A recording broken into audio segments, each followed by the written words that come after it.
Esperen, chicos, esperen.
Doctora, buenas noches. ¿Me logra escuchar? ¿Me confirma, por favor?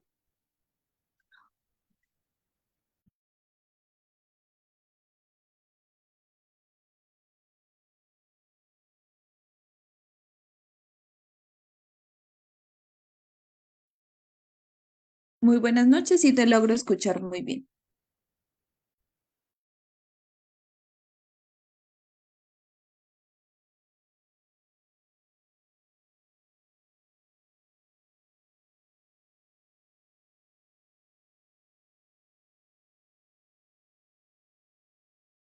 Muy bien, vamos a iniciar.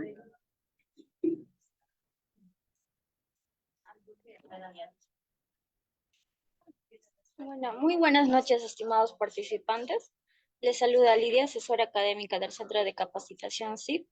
Bienvenidos al curso de patogénesis del destemper canino. El ponente a cargo del curso es la doctora Ángela Parra González. Para una buena exposición, por favor, mantener micrófonos y cámaras apagadas, a menos que la ponente solicite su participación. Cualquier consulta o duda que tengan lo responderá al final de la presentación. Asimismo, para todos los participantes que deseen solicitar el material, la clase grabada y el certificado, les dejo mi contacto en el chat. Esperando a que el curso sea de su agrado, le doy el pase a la ponente. Buenas noches.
Hola, muy buenas noches para todos. Espero se encuentren muy bien.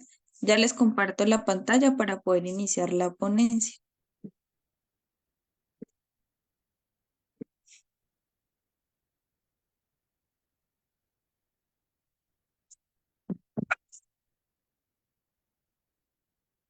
Bueno, entonces muy buenas noches para todos. Como lo dijo mi compañera, bienvenidos al curso sobre patogénesis del distemper canino. Este módulo como tal está dividido en 5 ítems. El primero va a ser un poco sobre la epidemiología, cómo se distribuía la parte de distribución geográfica del virus. El segundo ítem van a ser las vías de administración de este virus. El tercer ítem es la respuesta inmunológica al huésped frente a la parte virémica. Y el cuarto va a ser la parte de los signos clínicos secundarios en conjunto con la parte de los métodos diagnósticos de los pacientes. Entonces, para dar inicio, recordar mantener sus audios y micrófonos apagados y al final de la ponencia les estaré respondiendo cualquier duda o inquietud que tengan respecto a la clase.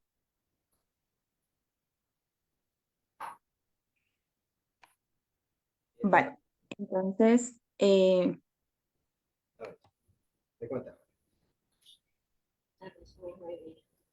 por favor, repito, mantener sus audios apagados.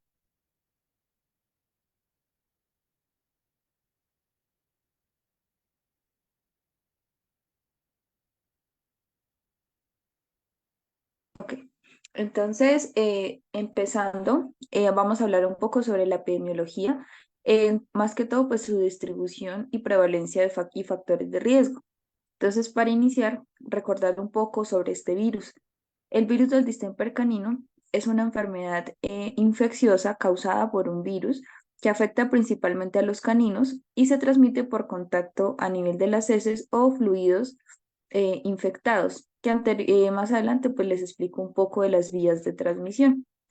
Normalmente este virus es de una familia del Paramyxoviridae del género Morbivirus, el cual tiene una envoltura de RNA que lo hace un poco más completo, por así decirlo, y un poco más resistente.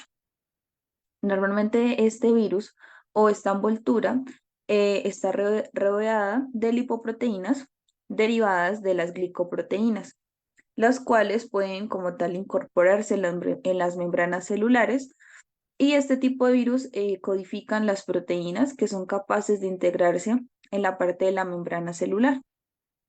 Entonces, más que todo, pues este glicoproteínas se componen de 8 proteínas específicamente, que más adelante se las estaré explicando individualmente y porque lo hace un poco más riesgoso y una enfermedad o sea, de una mortalidad mucho más amplia que las otras enfermedades que se dan más que todo en pequeñas especies. Entonces, para hablar un poco de la distribución, normalmente hay una proteína o una cepa en la cual pues debemos tener en cuenta hoy en día, ¿sí? En este siglo como tal, la cual pues se está replicando mucho. Normalmente pues la proteína H es normalmente la que es capaz de como tal fijar o tener una afinidad integral frente a las membranas de otros virus a a otros huéspedes. Entonces, esta es la que, por ende, es la que más afecta a toda la parte de las pequeñas especies. Entonces, normalmente, para yo hablar un poco de la distribución geográfica, no me voy a centrar pues en los siglos anteriores, sino lo que está sucediendo hoy en día. Entonces, por ende, estos dos países son los que se van a ver más afectados por esta cepa H, que normalmente pues en Colombia y en Ecuador, ahorita actualmente pues son los más afectados por la parte de este distemper canino. Normalmente pues los brotes epidemiológicos de esta enfermedad pues han causado bastante rebote y por ende las vacunas es importante que todo el tiempo por parte de los epidemiólogos generen pues una erradicación no total, pero sí por control. Pero entonces, ¿qué pasa? Si la cepa H se sigue proliferando de esa manera, como se está proliferando hoy en día, pues es muy difícil de pronto controlar. Y llegado el caso, pues las vacunas ya no van a ser efectivas porque la cepa todo el tiempo va a variar. Entonces, por ende, como esta cepa normalmente tiene afinidad específicamente por las membranas de unión, entonces va generando más resistencia de la parte virémica. Entonces, a tal punto de que la parte del control de vacunas, pues no me va a cumplir como tal esa disminución de riesgo para ahorita los pacientes, más que todos los caninos, que afectan específicamente este virus. Entonces, normalmente, el principal como tal proliferador pues de esta enfermedad a nivel geográfica, pues es la parte del jaguar. Ahorita, normalmente, pues ellos por la parte de la cepa, esa cepa también inocula a nivel de estas especies que son las silvestres, que ahorita pues anteriormente en ellos no hay como tal un reporte de seguimiento en el cual pues nos da el indicio de que estos animales ferales o silvestres tengan efectividad frente pues a este virus, ya que pues ellos siempre están en unas zonas que son bastante alejadas, entonces por su gran recorrido en toda la parte de Latinoamérica y la parte de Norteamérica, normalmente pues ha crecido en abundante específicamente los félidos, la parte pues de este virus y que por ende por ese recorrido que él está haciendo en conjunto con esta cepa H o la proteína H, va a inocular el virus. Entonces, por eso se va replicando poco a poco. Que ahorita se puede decir que en jaguares el distemper canino se replicó por la cepa de la proteína H a nivel de félidos y que por el transporte como tal o el recorrido geográfico que él realiza. Entonces, normalmente, pues ahí es donde se va a ver proliferado, infectado hoy en día, pues las especies de pequeñas especies, pero por ende, como ya ha mutado, entonces normalmente, pues las vacunas tienen que generar pues nuevas cepas frente a los nuevos componentes que tiene este parvovirus. Entonces, ahorita los países en los cuales pues más los brotes pues han estado en bastante de pronto resolución a nivel de epidemiología es la parte de Colombia y Ecuador, específicamente por la parte jaguar según su recorrido geográfico y por ende por la proteína H. Ahorita no solamente pues la parte como tal de caninos y los felinos de grandes especies o especies silvestres están afectados. Este es un nombre de un artículo que me dice que hoy en día en Colombia la parte de esta proteína H pudo llegar a duplicarse y por ende a introducirse en una cepa de un cerdo, y que por ende va a producir las mismas sintomatologías que más adelante se las voy a mencionar, que es más que todo pues la parte de vómitos, diarreas, tremores y convulsiones. Según esta parte, los cerdos empezaron con convulsiones esporádicas y tremores, y que los pacientes se generan incoordinación y nistagmos esporádicos, y por ende se les hicieron un tipo de seriologías y pruebas, confirmando que en la parte sistémica encontraron esta proteína H, la cual es inoculada pues a través de la epidemiología por parte del virus del distemper canino o también se conoce como el moquillo canino. Entonces, ahorita en la actualidad les puedo decir que no solamente pues este virus está afectando solo a los felinos y a los caninos, felinos me refiero a felinos silvestres, sino a la parte de caninos, sino también ahora el virus o esta cepa pudo proliferar a nivel sistémico y nervioso por la parte de los cerdos a nivel de Colombia. Entonces ahí les dejo de pronto ese artículo para que de pronto lo busquen y de pronto pues se empapen un poquito mejor de todo lo que conlleva o lo que les voy a explicar, que sucedió casi exactamente pues lo mismo, pero a nivel de otra especie, que en este caso van a ser la parte de los cerdos. Entonces por eso es importante el control de vacunas en conjunto con las cepas. ¿Listo?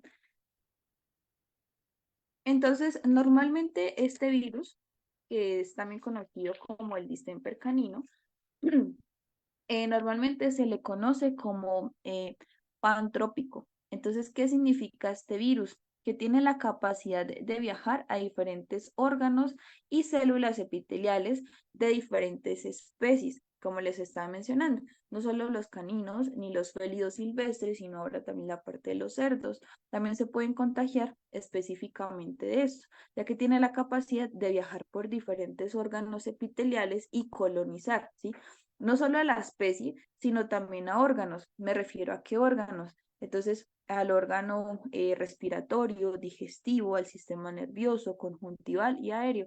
Entonces, tiene la capacidad de indagar, de viajar a nivel linfático por todos esos órganos y colonizarlos. Y no solo en una sola especie, sino en varias especies. Entonces, normalmente el periodo de incubación de este virus normalmente puede variar. Entonces, en algunos el periodo de incubación dura de 1 semana hasta 4 semanas. O por ende, la parte de esta incubación puede durar pues por lo menos unos 7 días para empezar la signología. Antes de la incubación o el periodo de incubación, si nosotros vamos a detectar o a diagnosticar por los métodos diagnósticos este virus, no se va a encontrar porque hasta ahora está incubándose. Ya cuando el paciente terminó su incubación y empezó su sintomatología, por ende, pues lo podemos detectar por la parte de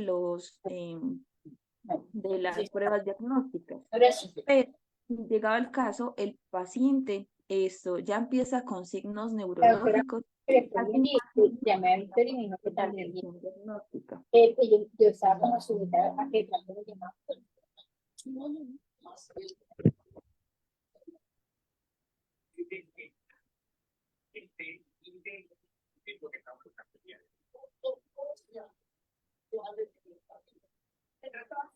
Ay, no, pero ¿por qué eso fue?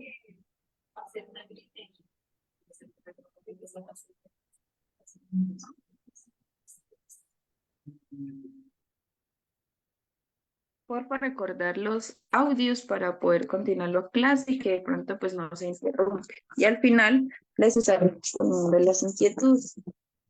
Bueno, entonces como les estaba comentando, su periodo de incubación, ¿sí? Dependiendo pues de sus días, unos de 1 a 4 semanas. Entonces, si nosotros hacemos una prueba y hasta ahora está en periodo de incubación, va a salir negativa. Lo mismo que si de pronto el virus ya ingresó al sistema nervioso central, la prueba va a ser negativa. Entonces, estos más adelante se los explico por las pruebas diagnósticas para hacer la detección de cada uno de ellos. Entonces, por ende, en este periodo de incubación, el paciente va a generar, o en este periodo de incubación va a generar una inmunosupresión. Entonces, por ende, va a disminuir la parte de los glóbulos blancos, rojos y plaquetas, específicamente afectando pues la médula ósea, generando pues una linfopenia en conjunto pues que puede durar entre 3 a 6 días, lo mismo que duraría pues el periodo de incubación. El paciente está predisponente a los signos o a los síntomas patológicos que conlleva pues esta parte virémica. Entonces, clínicamente, un paciente, ¿cómo se puede infectar? ¿Sí? Entonces, digamos, un paciente que no tenga un plan de vacunación activo, ¿sí? Un paciente que no tenga un plan de desparasitación activo, un paciente que tenga estrés y que no cumpla una cuarentena total. Recordar que los cachorros son los que más debemos tener cuidado y recalcarle a los propietarios que ellos hasta ahora están generando un sistema inmunitario y adaptativo o un sistema inmunológico que lo vamos a ir reforzando con el esquema de vacuna y desparasitación. Por ende, la primera desparasitación en cachorros se debe realizar a los primeros 30 días de nacido. Su primer esquema de vacunación o su primer vacuna es a los 45 días de nacido. Entonces, el intervalo entre cada vacuna es más o menos entre 15 o 21 días, según pues el laboratorio de confianza que ustedes como tal pues utilicen.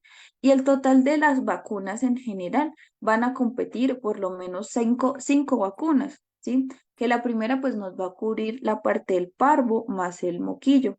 La segunda vacuna ya va a incluir la parte del adenovirus para influenza, parvo, moquillo y las cepas de leptospira. Luego seguiría el refuerzo de esta en conjunto con el coronavirus y después la rabia y la tos de las perreras. Entonces, hasta que estos pacientes no cumplan su esquema de vacunación completa, los pacientes no deben estar expuestos. Me refiero a que los pacientes salgan de la casa, que estén expuestos a parques, a convivir con otros pacientes. Entonces, y ya que pues de pronto los propietarios dicen, yo tengo un cachorro en la casa, pero tengo un canino que está completamente sano, pero el paciente se enfermó y nunca salió de la casa. Entonces, ¿qué pasa? El paciente grande todo el tiempo está conviviendo con el exterior, con otros pacientes, pero ¿qué pasa? Según el propietario, pues le hizo el esquema de vacunación completo a este paciente que ya está adulto y que por ende pues ya puede salir al exterior. Entonces, como él ya tiene sus vacunas, ya tiene unos anticuerpos a nivel sistémico que combatan con todas estas enfermedades, pero él las puede traer a este cachorro que hasta ahora está inoculándose la parte de su sistema inmunológico. Entonces ahí es también donde se pueden enfermar los cachorros. El plan de desparasitación, por ende, normalmente o personalmente yo lo manejo mensual hasta que los pacientes cumplan un año de vida. Normalmente mensualmente yo varío la marca de desparasitantes para cachorros. Un mes lo desparasito con guan, otro con Galcocal, o la marca que de pronto ustedes estén de mayor reconocimiento en el mercado, lo que ustedes manejen. Y siempre, siempre, pues recalcarle a los propietarios la cuarentena de estos cachorros y que por ende máximo, pues lo alcen personas que de pronto todo el tiempo se estén lavando las manos o cambiando los zapatos después de que lleguen del exterior.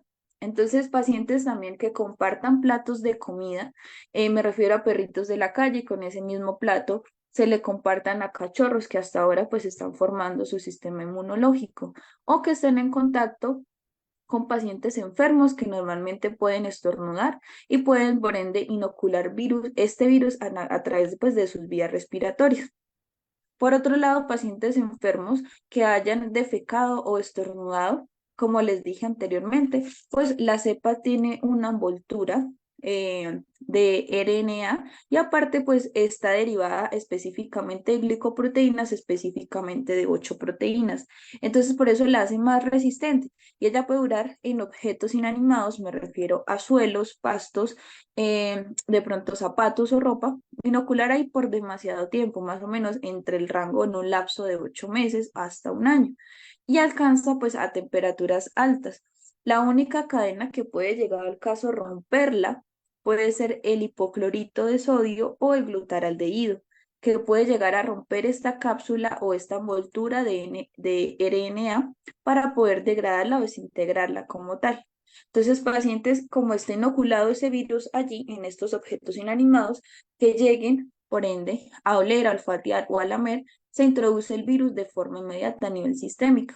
O que jueguen con pacientes que han estado enfermos y el paciente pues no tenga una resistencia o un plan de vacunación activo, se puede enfermar.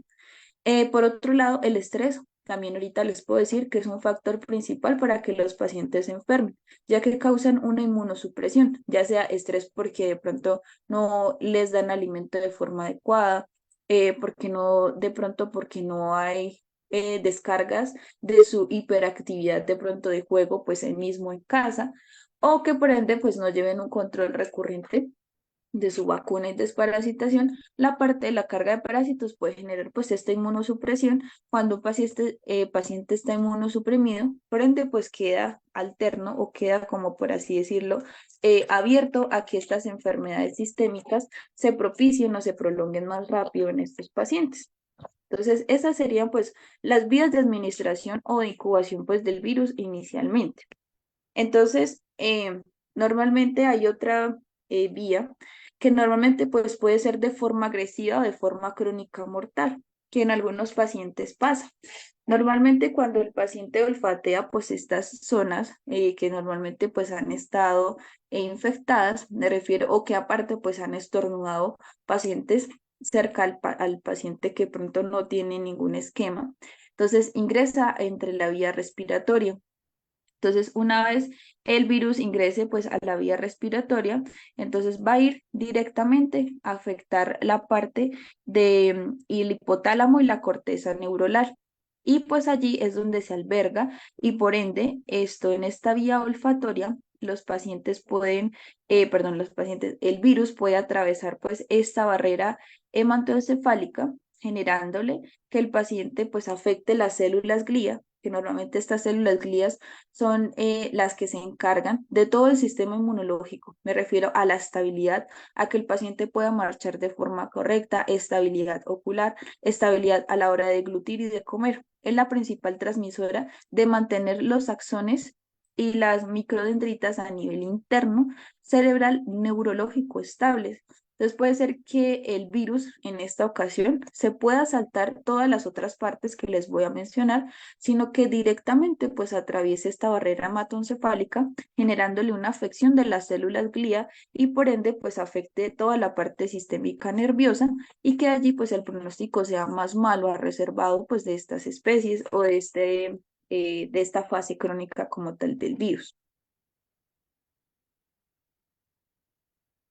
Entonces, acá les traigo pues la respuesta del tercer ítem, que es respuesta inmune al huésped frente pues a los virus. Entonces, normalmente como les comentaba, el virus pues tiene cierta cantidad de proteínas, lo cual lo hace mucho más resistente que cualquier otro virus y más agresivo.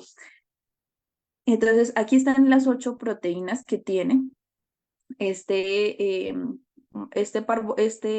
moquillo o como tal este virus. Entonces, hablamos de la primera proteína, que es la proteína N. Entonces, normalmente esta proteína tiene una neurocápsula, la cual pues se compone como el ARN. La segunda proteína es la proteína L, la cual pues se encarga de tener una polimerasa que aparte pues de tener una neurocápsula de ARN, esta polimerasa tiene RNA. Aparte hay otras proteínas como aparte de la N, la P y la L, la cual es un complejo ribonucleico de proteína. Normalmente se asocia como el RNP, la proteína M, la cual está asociada plenamente pues a la membrana.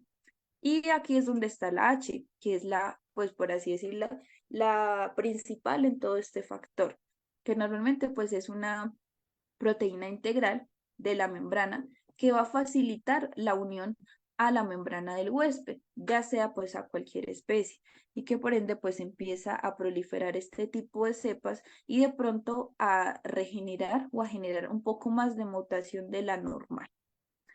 La proteína F, integral de la membrana y fusión viral de la membrana del hospedador en conjunto o la complementa por ende el factor de complejo ribonucleico del RNP. La otra proteína, la proteína CB, la cual CIB, la cual por ende pues tiene el control de transcripción y replicación y evasión de la respuesta inmunitaria, que por ende pues son capaces de duplicar este ARN para convertirlo en algo patológico y por ende la replicación y la invasión sistémica por fagocitosis de este virus y que por ende en algunas ocasiones las respuestas inmunitarias, ya sea innata o adaptativa, no tienen casi efectividad en estos pacientes y más cuando no hay ningún tipo de vacunas para pues luchar, por así decirlo, a nivel sistémico general. Entonces, estas 8 proteínas es lo que hacen a este virus del distemper canino mucho más resistente que de pronto un parvovirus o un coronavirus, sí, que es mucho más agresivo por este tipo virémico, en el cual pues está por la duplicación específicamente pues del ADN. Entonces, ¿qué pasa sistémicamente? Entonces, vamos a tener pues una asociación directa específicamente de 2 receptores a nivel como tal de la respuesta inmunológica frente al virus, lo cual pues lo hace maligno y por ende pues empieza su replicación a nivel sistémica. Entonces, también llamado CD150 o el SLAM 150.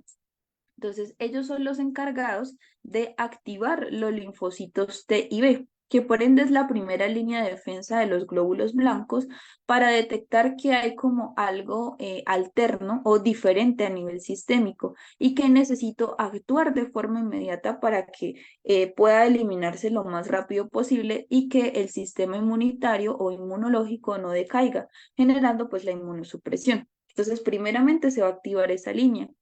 Entonces, una vez activada esto, se van a activar las células dendríticas y los macrófagos, los cuales se encargan pues de fagocitar a nivel interno, pues estos células malignas, por así decirlo, o estas células del virus que no son propias del organismo, para poder irlas eliminando.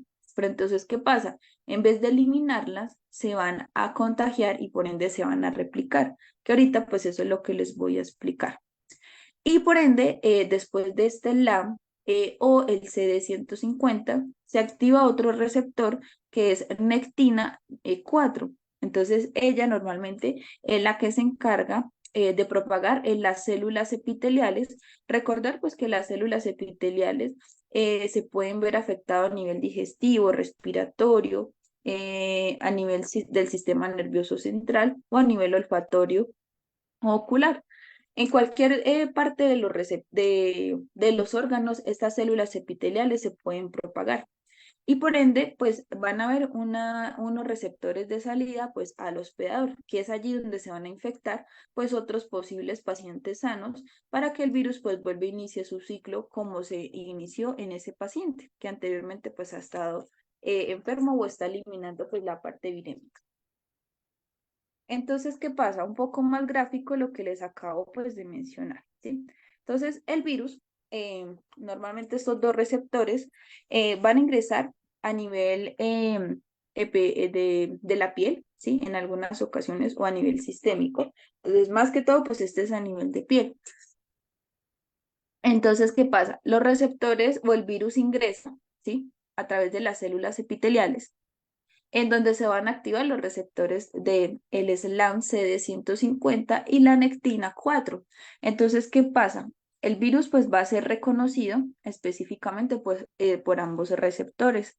Entonces, específicamente pues va a generar una fusión y libera un genoma negativo de RNA, que es como les digo anteriormente, el virus tiene una cápsula de glicoproteínas que pues tiene unas 8 proteínas, pero la mayoría de esas 8 proteínas, como les mencioné anteriormente, son encapsuladas y específicamente tienen una proteína que es de RNA, que son de polimerasa, que es la proteína L. Entonces, esa es la que va a obtener específicamente la fusión y liberar este genoma, pero es siendo negativo.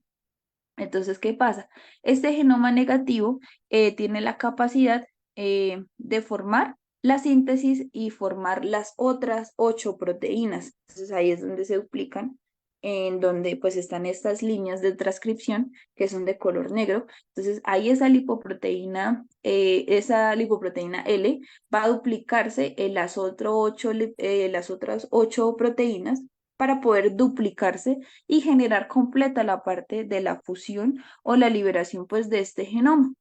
Entonces, una vez replicadas y por ende completadas las 8 proteínas, se va a formar o se va a convertir en un ARN positivo, ¿cierto? Entonces, este ARN positivo, ay, perdón. ARN positivo, que anteriormente pues estaba negativo, lo hicieron complementario por las 8 proteínas. Entonces, una vez estando negativo, se va a convertir luego o se va a alojar específicamente pues en las membranas celulares y se va a replicar pues en positivo. Pero este positivo ya no va a ser pues una célula sana, sino una célula pues afectiva, la cual pues ya va a reconocer pues la parte virémica y se va a convertir específicamente pues en este. Y es allí donde se replica a nivel sistémico y por ende pues puede dar receptores de salida al hospedador, los cuales pues ya van a estar infectados y que por ende completaron su ciclo sistémico a nivel interno del paciente, pero es donde se completan las glicoproteínas completas específicamente. Entonces, por eso lo hace un poco más agresivo, porque a nivel interno es donde se pueden duplicar o se pueden convertir y formar todas las 8 proteínas a nivel sistémico, que por ende pues ya puede ser un factor de hospedador mucho más completo eh, para otros pacientes enfermos o a otros pacientes sanos para convertirlo pues específicamente, empezar su ciclo de nuevo. Entonces, primeramente esto es lo que sucede a nivel sistémico por estos dos receptores del CD150 y la nectina 4, que normalmente es como se propagan en general. Entonces, después de esto, ¿qué pasa? Hay otro gráfico que les tengo acá, que es un poco más específico. Entonces, una vez activados esta nectina, perdón, esta CD150, como les dije anteriormente, los macrófagos son los que se van a activar específicamente. Entonces, como se ven en el segundo, específicamente, pues en la parte de los ganglios, y activar los linfocitos T y B. Recuerden que los pacientes tienen ganglios linfáticos, eh, los cuales pues obtenemos o son la parte de los ganglios mandibulares, los ganglios escapulares, los ganglios popliteos y inguinales, que por ende pues se pueden replicar en cualquiera de estos mencionados primeramente y que luego pues va a verse reconocido específicamente por las células T y B, que es a través pues de los ganglios de los glóbulos blancos para defender a cualquier circunstancia que esté sucediendo a nivel interno. Entonces, después de esto, en la tercera, como se dice ahí, el virus se va a ver amplificado por la parte virémica, porque de una vez está esto siendo replicado o se completa pues todas las proteínas, por ende pues va a volverse positivo su ARN y va a empezar a afectar toda la parte sistémica. Entonces, ¿qué pasa? Luego de esto, como les dije, cualquiera de los ganglios linfáticos primero se va a infectar pues a cualquiera de todos. Pero luego llega un punto de que a través de las vías linfáticas afecta a todos los linfocitos secundarios o a toda la parte de los ganglios linfáticos específicamente. Y allí es donde empieza a replicar sistémicamente, como se dice en el 5, la diseminación sistémica, donde genera pues específicamente que una inmunosupresión, ¿cierto? En donde va a generar pues una leucopenia por lisis o por ende porque los macrófagos fagocitaron, pero estos macrófagos que fagocitaron generaron lisis o por ende infección o replicación virémica general. Entonces ahí es donde esta infección es oportunista y que por ende pues va a afectar no solamente pues a los ganglios linfáticos primarios y secundarios, sino pues a otras células o órganos epiteliales y ahí pues va a actuar la nectina 4, que es donde va a afectar pues los otros órganos, específicamente el epitelio, ya sea la parte respiratoria, digestiva, del sistema nervioso central o conjuntival y por ende pues la propagación y transmisión para otros pacientes sanos o en general pues para el mismo paciente que pueda llegar a afectarse específicamente. Entonces, esa sería pues por ende la afección sistémica que puede haber ocasionado. Acá les tengo otro gráfico en el cual pues nos explicas 3 fases, en la cual pues son fase primaria, secundaria y terciario. Entonces, es un complemento pues de lo anterior dicho. Recordar por la incubación pues es de 1 a 4 semanas. y que su ocupación puede ser por secreción oral nasal, por heces o por orina, que anteriormente les había mencionado, por compartir platos, jugar con paninos enfermos o por no cumplir una cuarentena adecuada. Hay otra transmisión que también se puede afectar en la parte transplacentaria. Normalmente las caninas que esto afectan, perdón, las caninas que normalmente pues no tienen un plan de vacunación completa y que por ende de pronto están en gestación, esto puede afectar la parte de los cachorros o los fetos a nivel de gestación. Y normalmente pues esto como es un órgano, es un virus tan agresivo, puede generar pues abortos. O llegado al caso que los pacientes, que los cachorros que puedan nacer con esta enfermedad, que anteriormente la madre la produjo, siempre van a nacer con problemas nerviosos. Entonces puede generar hidrocefalia a nivel como tal de los síntomas neurológicos, que normalmente pues es la parte cerebral bastante inflamada o llena de líquido, pacientes que de pronto están con convulsiones, enfermos. Entonces ahí debemos mirar mucho, pues de pronto la calidad de vida de los propietarios, perdón, de los caninos, ¿sí? Entonces hablar con los propietarios de toda la infección o todo el daño que puede ocasionar este virus, que no solamente es respiratorio, algunos propietarios solo nombran, no, es que el canino solamente tiene una secreción nasal y eso es lo único que le da.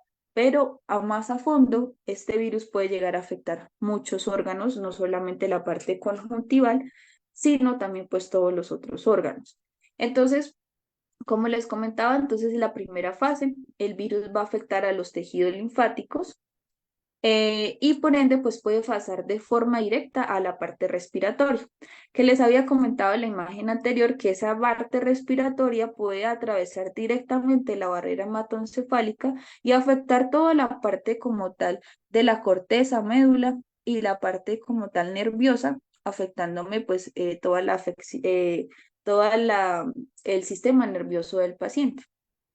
Entonces ahí se van a activar la parte de los macrófagos o los glóbulos blancos y por ende pues esta infección, si de pronto a través de las vías respiratorias no logró pasar esta barrera hematoencefálica, después del periodo de incubación de 1 semana o 4 semanas, entonces me va a afectar la parte nerviosa, pero no solo la parte nerviosa, sino la parte del hígado, la parte gastrointestinal o la parte de la médula ósea en general. Después de esta fase, de la primera, ingresaría a otra fase, que normalmente es cuando llegaba el caso, pues ya alcanza el líquido encefalorraquídeo a nivel sistémico y es allí donde empieza a afectar toda la parte nerviosa del paciente. Entonces, en la tercera fase, pues ya sería pues algo crónico, donde ya pues el paciente se expandió en las células glía, en la cual pues va a afectar todo, su comportamiento, la parte ocular, y va a empezar con signos de desmineralización a nivel interno, que va a provocar en algunos pacientes la muerte, o que van a quedar de pronto con efectos secundarios, llegado el caso, los pacientes puedan pues de pronto superar el virus, que en realidad son muy pocos. Entonces, específicamente, ¿qué va a pasar en la fase aguda? Para que me entiendan pues un poco a nivel sistémico cómo se puede producir. Entonces, lo que sucede, llegado al caso de la fase aguda específicamente, es que primeramente, entonces, como tal, pues va a generar un daño directo con una replicación y una invasión a nivel sistémico, ¿sí? Entonces, esto va a viajar o el virus ingresa a través pues, de las vías linfáticas. Entonces, la parte de los monocitos son los encargados de infectar a otros ventrículos o por ende a otras células cercanas de la parte de las vías linfáticas vecinas, por así decirlo. Entonces, estas células infectadas por los macrófagos o la fagocitación de estos pueden llegarme a infectar, pues, por ende, la parte neurológica, ¿sí? En estas ocasiones. Entonces, ahí es donde genera la replicación del ARN, la cual, pues, es positivo, ya que por ende se completaron las 8 proteínas y por ende, pues, me va a afectar específicamente la parte nerviosa, no mucho, pero por ende, pues, sí va a generar, pues, una fase aguda. Entonces, ¿qué pasa? Como respuesta inmunológica, lo que hace pues este virus es aumentarme ¿qué? Los, las interleuquinas 6, las interleuquinas 8, las interleuquina 12, el factor de necrosis tumoral alfa.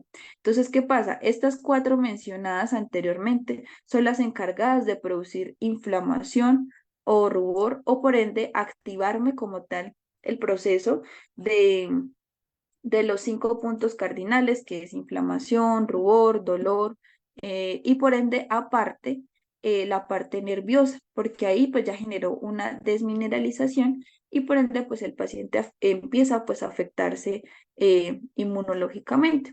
Entonces ahí es donde empieza su fase aguda, que hasta ahora pues está iniciando la parte linfática y que por ende pues esta fase linfática me llegó a propiciar o a prolongar o a infectar la parte del sistema nervioso central o en su unidad específicamente. Y es donde se activa estos tipos de inflamaciones o por ende cascada infecciosa que no deja que de pronto el sistema inmunitario del paciente o como respuesta inmunológica se active de forma inmediata y pues pueda controlar pues, la situación. Si no empieza pues a afectarla aún más y a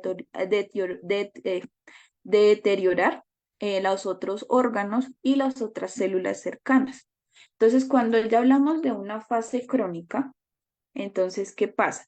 Entonces, allí, una vez después de haber ingresado o colonizado la parte epitelial linfática, es donde allí pues ya colonizó específicamente la parte gastrointestinal y la parte respiratoria, ¿sí? En la fase aguda.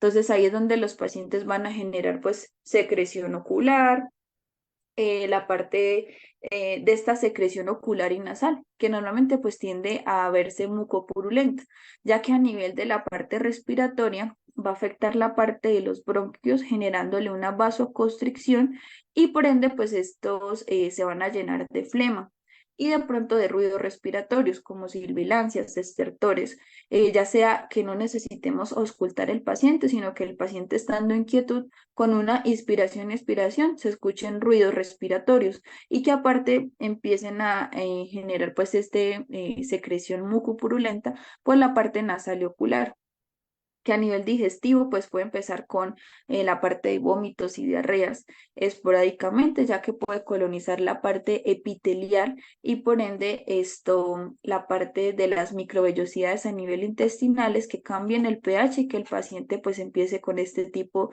de diarreas perfusas. Entonces, ya luego de colonizar estos órganos, entonces ya en la fase crónica es donde va a ingresar al tejido neurológico. Entonces es allí donde van a haber presentación de antígenos o anticuerpos, pero pues estos ya están infectados. Entonces esto es lo que va a generar pues que estas células presentadoras de antígeno se inoculen en el tejido neurológico y que los macrófagos, pues estando enfermas, ya una vez presentado el antígeno, empiecen a colonizar a nivel nervioso. Entonces ahí es donde empieza a generar daño en las células glio, que son las principales de mantener pues todo bajo control con su fase como tal de los axones, de su marcha, de la deglución o de pronto del estar quieto el paciente. Entonces allí es donde empieza pues a generar daño en la mielina, ¿sí? O afectándole pues o que atraviese pues la barrera hematoencefálica generándole pues un daño ya en el hipotálamo, en la corteza y en las neuronas a nivel sistémico. Entonces es allí donde los pacientes empiezan a convulsionar de forma esporádica y crónica, que empiecen a generar tremores, tics involuntarios, que al momento de comer y deglutir no sean capaces de realizarlo por sí solos o necesiten ayuda. Entonces ya va a haber una descomposición sistémica a nivel cerebral, no solamente a nivel de la médula ósea, sino a nivel cerebral y que por ende pues no tengamos una respuesta adversa. Entonces allí en esa fase crónica pues el paciente puede fallecer, ¿sí? O llegar al punto de que cada convulsión pues haya un deterioro específicamente de la parte como tal de la corteza y las neuronas en conjunto pues con las células glía generándole pues una desmineralización crónica al paciente y que pueda fallecer en el momento, ¿sí? Entonces, si no hay una coordinación del sistema nervioso central, pues va a haber un fallo multisistémico o un shock hipovolémico o cardiogénico por la respuesta como tal neurológica. Entonces, esas serían pues las dos fases explicadas un poco gráficas para que me hagan entender cómo se puede producir de fase crónica aguda y qué pasa a nivel sistémico o a nivel inmunológico de estos pacientes. Entonces, las patologías secundarias como tal, que yo les puedo decir que causen un daño alterno, se debe llevar poco a poco. Entonces, me refiero afectándole, como les comentaba anteriormente, la parte respiratoria. Los pacientes pueden generar una bronconeumonía. ¿Qué pasa? Este virus, como afecta la parte de los bronquios, empiezan con tos con flema y a generar pues una reacción respiratoria bastante crónica. ¿Qué esto qué pasa? Que esta congestión me haga proliferación de bacterias gram positivas y negativas a nivel pulmonar, que no solamente es la parte virémica, que con flema y que por ende el paciente tener esta inmunosupresión se ve afectado frente a otras bacterias a nivel respiratorio y me puede afectar como algo secundario por la enfermedad, bacterias gram negativas o positivas.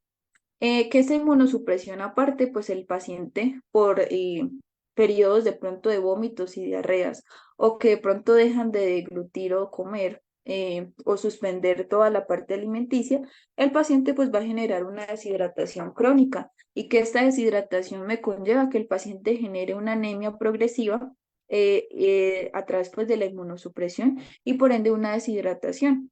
Que recuerden que una anemia y una deshidratación me conlleva pues a una anemia y que por ende esta anemia me puede llevar pues a un shock hipovolémico. ¿Por qué? Porque normalmente pues va a haber una descompensación a nivel multiorgánica, generándome que pues el paciente para compensar se active la parte cardíaca pulmonar en conjunto con la parte renal, donde pues este shock como tal hipovolémico se hace por pérdidas no solamente por hemorragias o sangrados, sino también por deshidrataciones crónicas o anemias casi irreversibles. Por otro lado, la frecuencia de cambios comportamentales del paciente por el virus o la incubación, pues como les comentaba anteriormente, me puede llevar a generar pues un tipo de convulsiones o tremores esporádicas de forma completa o de forma progresiva, en el cual pues el paciente pues va a tener un punto en que no va como tal a generar de pronto que yo le agregue para estas convulsiones algún medicamento, si no van a progresar cada vez más. Por lo mismo, porque el virus me va a afectar toda la parte neurológica en ese punto. Que puede ser que en la presentación de antígeno anticuerpo a nivel de la respuesta inmunológica, la parte del organismo conviva con esto, pero no quiere decir que el daño que causó anteriormente el virus lo vaya a remediar con cualquier tipo de medicina. El daño que está ahí, el daño queda, el daño ya está hecho. Entonces, lo que hacemos nosotros es generar pues medicina, ¿sí? Para que no se progrese ese daño. Llegado al caso, pues el paciente sobreviva. Igual pues recordar siempre a los propietarios que él va a ser un portador de esa enfermedad a otros pacientes que están relativamente sanos. Entonces, sería pues los efectos secundarios según la parte que afecta específicamente el paciente y las descompensaciones que me conlleven pues este tipo de virus, de este tipo de signos clínicos que lleva este, este virus. Y pues para finalizar, la parte de los métodos diagnósticos que son pues ahorita los más utilizados. Entonces pues el más conocido hoy en día o la prueba rápida o el test rápido es esta prueba rápida de ELISA que normalmente, ¿qué es lo que evalúa? Entonces, específicamente lo que conlleva, pues es la cepa como tal o la glicoproteína H, como les comenté, que pues es la más como tal progresiva o la más virémica en esta clase, ¿sí? Entonces, ¿qué pasa? Esto es, le digo a los propietarios, como una prueba de embarazo. Entonces, normalmente, pues esta prueba de ELISA o este test rápido viene de esta manera. Entonces, viene la parte de la prueba rápida, la cual, pues esta prueba rápida va a tener una C y una T, ¿sí? Siempre la va a tener. Entonces, la C me quiere decir control y la T tratamiento. Entonces, cuando salen dos líneas de color rojo, o así normalmente alguna línea no va a ser tan rojo, sino puede ser de pronto negra o un poco grisácea. Esto ya me indica que es positivo. No siempre tiene que ser de color rojo. Entonces, normalmente pues esta prueba, como es rápida, quiere decir que entre unos 15 a 20 minutos hay que dejarla secar para que me pueda dar el resultado. Cuando sale una sola línea en la C, que es de control, me indicaría que es negativo. Cuando salen las dos líneas rojas en la C y en la T, que es tratamiento, quiere decir que es positivo. O si en la T, como les digo, sale un rojo tenue o un grisáceo o hasta negro, quiere decir que es positivo. Entonces, normalmente este test, ¿cómo se toman estas pruebas? Entonces, este test trae un hisopo que previamente pues está estéril. Entonces, este hisopo, lo que normalmente yo hago pues es pasarlo en la parte pues de las lagañas, ¿sí? O de la secreción mucopurulenta que tenga el paciente a nivel ocular, a nivel nasal y a nivel bucal. Entonces, cojo con el hisopo anteriormente, pues que está estéril, estos tres órganos de forma inmediata. Entonces, trato de agarrar pues todo ese moco, toda esa lágrima y aparte la saliva, todo en ese mismo hisopo. Y esto lo voy a revolver con el reactivo que trae la prueba, que es el tubito verde, o a veces viene con tubito rojo o tubito naranja. Pues ahí varían según pues el que de pronto pues ustedes manejen, ¿sí? Pero pues esto ya lo trae el test. Entonces se revuelve el hisopo con este reactivo y con el gotero voy a aplicar 3 goticas en la parte como tal del test rápido y pues espero el lapso de 15 a 20 minutos. Entonces, normalmente pues esto tiene una sensibilidad muy baja, por lo menos de un 50%. Y como les digo, esto es bastante rápido y pues es relativamente un poco pues económico para de pronto descartar. Ahorita hay otra prueba de la misma, pues, de moquillo, que se hace prueba rápida en Bicheck. Entonces, ahorita pues ya hay, la parte de la medicina ha evolucionado mucho. Entonces, hay esta máquina que es prueba rápida en Bicheck, que es un poco más sensible que la prueba de Lisa, casi un 85% a comparación de la otra. Entonces, ¿qué pasa? En algunas veces, pues como les decía, el test de Lisa, pues es relativamente casi, pues algunas veces se puede ver, otras veces no. No es pues tan específico ni tan sensible a comparación pues de este.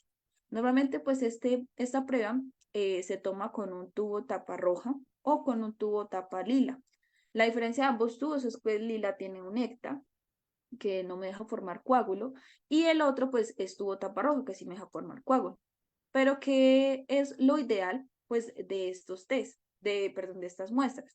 Que deben ser centrifugadas para yo obtener el plasma, ¿sí? No se debe hacer con sangre, sino con el plasma del paciente. Entonces, como pueden ver, ella tiene un chip, el cual pues tiene un código de barras o un código QRL, ¿sí? Entonces, este chip se va a introducir en la máquina, como ven en el espacio negro que hay ahí, se introduce el chip y pues ahí la máquina les va a decir cuánta muestra necesitan y la muestra se va a introducir en la parte blanca, ¿sí?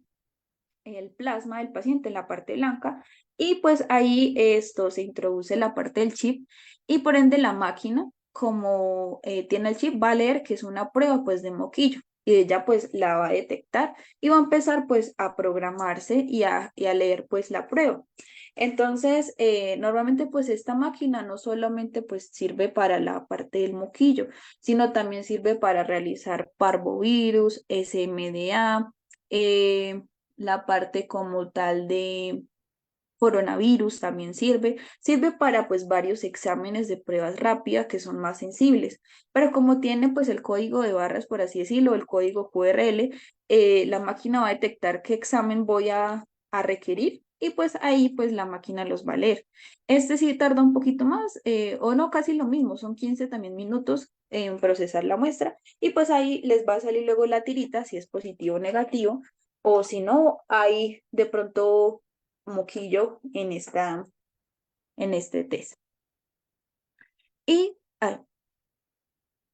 y los otros dos que son mucho más especializados, que van a tener una sensibilidad casi un 99%. Entonces, normalmente, pues, para la toma del líquido encefalorraquídeo, pues, normalmente, como les mencionaba anteriormente, si su paciente, pues, ya inoculó el virus y estás plenamente a nivel neurológico en el sistema nervioso central, en estos test que anteriormente les mencioné van a salir siempre negativos, porque pues el virus ya no está vía linfática, sino va a estar ya inoculado en la parte del líquido encefalorraquídeo o a nivel nervioso central. Entonces, para hacer la toma de este líquido encefalorraquídeo es importante que el paciente pues esté en anestesia, ¿sí? O esté en sedación, con el fin de que el paciente no se vaya a mover y que de pronto pues una mala función de esta toma, los pacientes pueden llegar a generar cojeras o pueden casi hasta quedar pues inválidos, porque voy a afectar específicamente pues la médula y por ende pues puede afectar de pronto reacción, pero pues sería la única manera para yo confirmar que el virus esté a nivel interno o a nivel sistémico. Entonces, esta toma de líquido encefalorraquídeo, como se muestra pues en la imagen gráfica, se tomaría pues del espacio lumbosacro, que quedaría pues exactamente donde se evidencia en la imagen. Entonces, ahí pues siempre realizar una tricotomía amplia y suficiente, una antisepsia, colocar pues la aguja a incidir y pues extraer pues el líquido encefalorraquídeo. Normalmente este líquido perdón, encefalorraquídeo es transparente, ¿sí? No debe estar en contacto ni con sangre ni con otro tipo de líquido. El líquido siempre va a ser de forma transparente.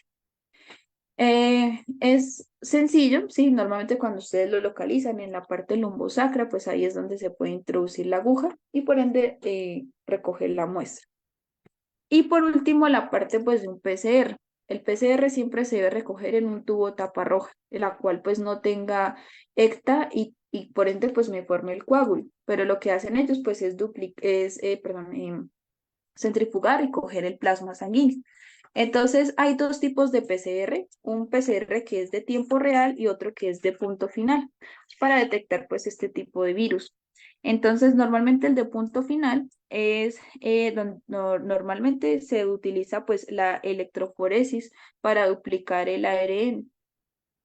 También este sí se demora un poquito más que ambos, que estos tres, para poderlo duplicar y que por ende a nivel pues de tiempo real, normalmente pues la diferencia entre estos dos es pues que hace como tal una carga como tal frente al factor que no tiene vacunas o que su sistema inmunológico pues está innato y que por ende para procesos crónicos es normalmente como se produce.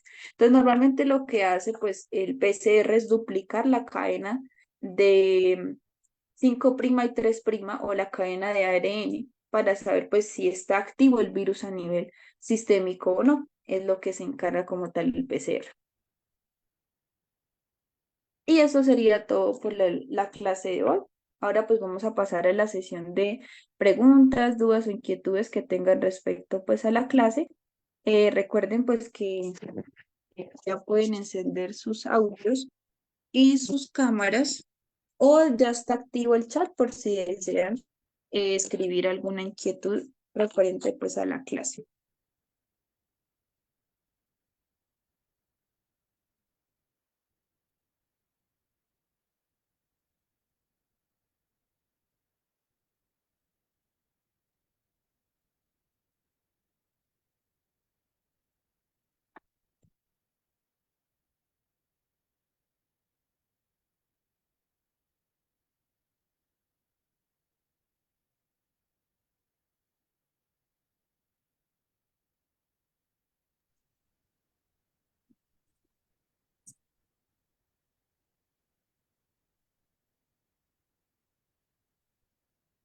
Vale, muchachos, entonces si no hay ninguna inquietud, recuerden que el material de estudio se lo suministro con mi asesor en conjunto con los certificados, si ustedes así lo desean. De igual manera, pues recuerden pues que estos son 4 módulos para irles explicando cada vez más sobre pues esta parte del moquillo canino.